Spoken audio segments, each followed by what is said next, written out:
अगले क्वेश्चन की ओर बढ़ते हैं। प्रश्न नंबर 2। आप जानते हैं कि 1/7 को 0 पॉइंट ऊपर जो चिन्ह है बार कहते हैं उसको, बार 142857 मतलब 1/7 इसके इक्वल है। क्या बिना वास्तविक गणना के आप निम्न संख्याओं का दशमलव प्रसारण बता सकते हो? यदि हाँ तो कैसे? तो ये बहुत ही आसान सा प्रश्न है। 1/7 है वह है आपका 0.142857 और ऊपर ये है बार। ठीक है। 2/7 को हम कैसे लिख सकते हैं? 2/7 को 2 गुणे 1/7 लिख सकते हैं। तो अगर 2/7 को 2 गुणे 1/7 लिख सकते हैं तो 1/7 क्या है? 1/7 ये है पूरा, यानी कि 2 गुणे 0.142857। तो इसको क्या करेंगे, इसमें मल्टीप्लाई कर देंगे। 2 को 1/7 की जो वैल्यू है उसी में ही मल्टीप्लाई कर देंगे। तो आपका जो आंसर है वो आ जाएगा 0.285714। अब देखिए 3 गुणे 1/7 लिख देंगे। 3/7 को लिख सकते हैं ना, जैसे 2/7 को 2 गुणे 1/7 लिख सकते हैं, वैसे 3/7 को 3 गुणे 1/7 लिख सकते हैं। तो 3 गुणे, इसके ऊपर ये चिन्ह लगाना ना भूलें क्योंकि इसका मतलब है ये पूरी संख्या बार बार रिपीट हो रही है। 0.142857। तो इसका मल्टीप्लिकेशन इसमें करेंगे तो इसका उत्तर आ जाएगा 0.428571। फिर इसी प्रकार से 4/7 को कैसे लिख देंगे? 4 × 1/7। तो इसका जो उत्तर हो जाएगा 4 × 0.142857। तो इसका उत्तर हो जाएगा 0.571428। इसी तरह 5/7 को कर देंगे। 5 × 1/7 इक्वल टू 5 × 0.142857। तो ये हो जाएगा आपका 0.714285। इसी तरह 6/7 को कर देंगे। 6 × 1/7।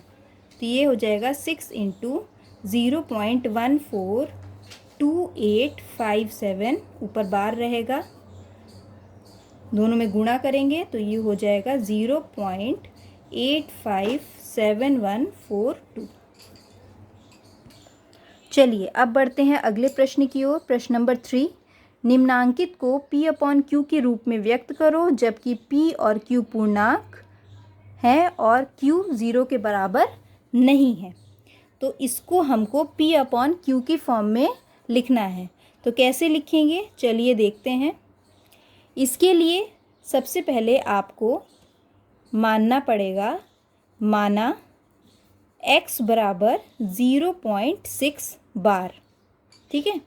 6 बार का क्या मतलब है? इसका मतलब है कि ये जो है यह बार बार रिपीट हो रहा है। 0.6666 मतलब चलता चला जा रहा है। अब हम क्या करेंगे, अब हम दोनों तरफ 10 से गुणा कर देंगे, इस तरफ भी और इस तरफ भी। तो क्या लिखेंगे, ये इधर तो हो जाएगा 10x, और जब भी किसी दशमलव वाली संख्या में 10 से या 100 से गुणा करते हैं तो जितने जीरो होते हैं उतने ही आगे वो नंबर खिसक आता है। जैसे कि इसका 10 से गुणा करेंगे तो इससे एक नंबर यहाँ पे खिसक आएगा, 6 जो होगा यहाँ पे आ जाएगा 6.6666, और ये 6 आगे बढ़ता चला जाएगा। अगर यहाँ 100 से गुणा करते तो 2 6 इस पॉइंट के इस तरफ आ जाते।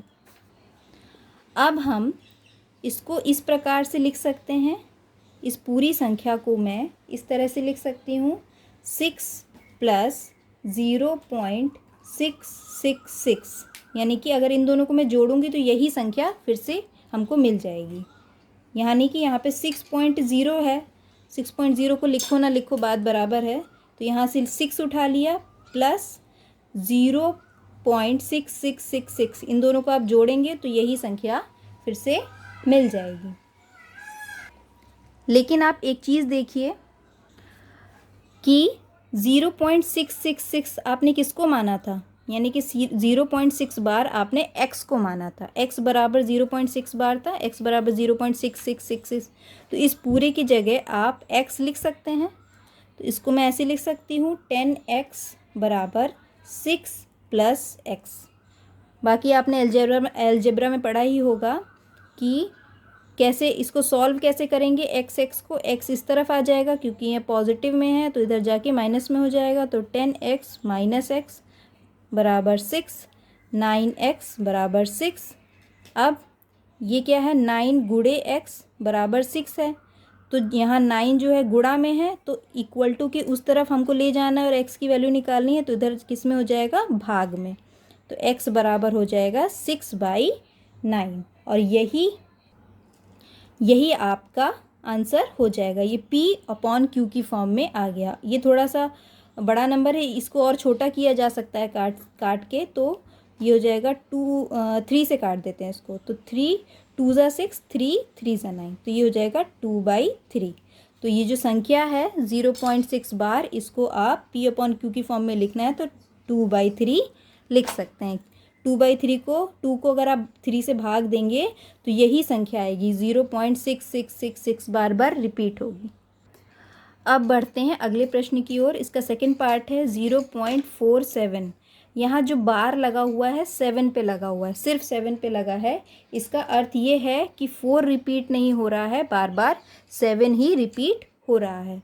तो इसको आपको P/Q की फॉर्म में लिखना है। तो कैसे लिखेंगे, वैसे ही करेंगे कि माना x बराबर 0.47 है, ठीक है, यानी कि x बराबर 0.4777 बार बार रिपीट हो रहा है।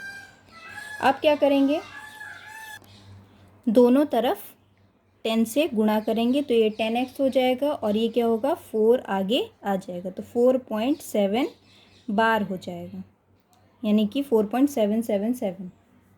10x बराबर 4.777। अब ये 4.777 को आपको इस प्रकार से तोड़ना है कि एक संख्या ये आए 0.4777। तो उसके लिए कैसे पता चलेगा कि किन दो पार्ट्स में तोड़ना है आपको, तो आप 4.777 में से 0.477 माइनस कर दीजिए। क्या आएगा, ये आ जाएगा आपका 4, 7 में से 4 गए 3, 7 7, यानी कि इन दोनों को आप जोड़ेंगे, 0.477 को और 4.377 को जोड़ेंगे तो 4.777 आ जाएगा। यानी 4.777 को आप दो भागों में विभाजित करके लिख सकते हैं। 10x बराबर क्या हो जाएगा, 4.3 प्लस ये 0 हो गया था, माइनस करना है ना, 7 में 7 गए 0, 7 में 7 गए 0, तो 4.3 और 0.477 इन दोनों को जोड़ेंगे अगर तो यही संख्या आ जाएगी 4.777। तो इसको हम लिख सकते हैं 0.4777। अब इसको इधर ले जाएंगे, लेकिन उसके पहले एक चीज़ देखिए आप, 0.4777 जो संख्या है वो क्या थी, वो थी आपकी x। ये आपने x माना था ना, तो इसको आप लिख सकते हैं 10x बराबर 4.3 प्लस x। ये x इधर चला जाएगा, माइनस हो जाएगा, ये हो जाएगा 9x। 9x बराबर 4.3। अब x बराबर क्या हो जाएगा, x इधर भाग में चला जाएगा तो 4.3/9। अगर ऊपर से दशमलव हटाना है तो नीचे 10 से 9 में गुणा करना पड़ेगा, यानी कि 43 बराबर 9 × 10, यानी कि 43/90। तो ये आपका P/Q की फॉर्म में ये आ गया। अब बढ़ते हैं अगले प्रश्न की ओर। 0.001, तो 001 है जो वो रिपीट हो रहा है, तो ये भी बिल्कुल ऐसा ही होगा। इसमें आप x बराबर 0.001 मान लेंगे, लेकिन बस इसमें इतना फ़र्क होगा कि इसमें आप इसको 10x से मल्टीप्लाई करते थे, लेकिन इसमें 10x से नहीं करेंगे, इसमें आप 1000 से मल्टीप्लाई करेंगे। क्यों 1000 से मल्टीप्लाई करेंगे? क्योंकि हमें ये तीनों संख्याएं जो हैं वो पॉइंट के इस तरफ लानी है। जितने ज़ीरो किसी भी चीज़ में, जैसे अगर आप इसको 10 से मल्टीप्लाई करेंगे तो सिर्फ ये ज़ीरो ही पॉइंट के इस तरफ आएगा। अगर 100 से मल्टीप्लाई करेंगे तो ये दोनों जीरो जो हैं वो पॉइंट के इस तरफ आ जाएंगे। और 1000 से मल्टीप्लाई करेंगे तो ये तीनों संख्याएं हैं वो पॉइंट के इस तरफ आ जाएंगी। यानी कि जितने ज़्यादा ज़ीरो होते हैं उतनी ज़्यादा संख्याएं पॉइंट के दूसरी तरफ आ जाती हैं, यानी कि लेफ़्ट साइड आ जाती। तो इसको करते हैं 1000 से मल्टीप्लाई।